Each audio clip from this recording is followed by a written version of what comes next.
નર્મદા યોજના આજથી લગભગ 55 વર્ષ પહેલા જેનો ખાતમુહૂર્ત થયો હતો અને 55 વર્ષમાં કેટલી બધી સરકારો આવી.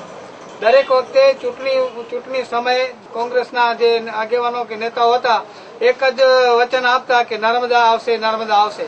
માન્ય શ્રી નરેન્દ્રભાઈ મોદી જયારે પહેલી વખત ચૂંટણી લડ્યા ત્યારે એમણે વચન આપ્યું હતું કે 100 દિવસની અંદર હું નર્મદા કચ્છમાં લઈ આપીશ અને એ કચ્છમાં નર્મદા લઈ આવ્યા. જે 55 વર્ષમાં કાર્ય શક્ય નહોતો એ એમણે માત્ર 100 દિવસની અંદર કરી બતાવ્યું. એ જ એમની એક કામ કરવાની ક્ષમતા અથવા દ્રઢદ્રષ્ટિ અથવા દ્રઢ સંકલ્પ એ જે બતાવી આપે છે.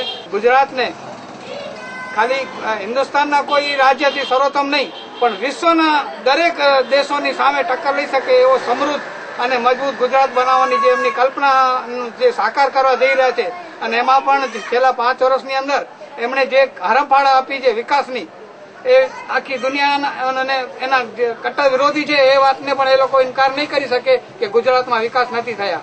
અને નરેન્દ્રભાઈને વધુ મજબૂત બનાવીને આપણે ફરીથી શાસનમાં આપીએ તો એમના જે સપનો છે, જે દેશમાં ગુજરાતને આખી દુનિયામાં એક સમૃદ્ધ રાજ્ય બનાવવાની જે કલ્પનામાં જે હરણફાળ ભરી રહ્યા છે એમાં આપણે મદદરૂપ બનશું અને આપણું પરમ કર્તવ્ય છે એવું માનું છું.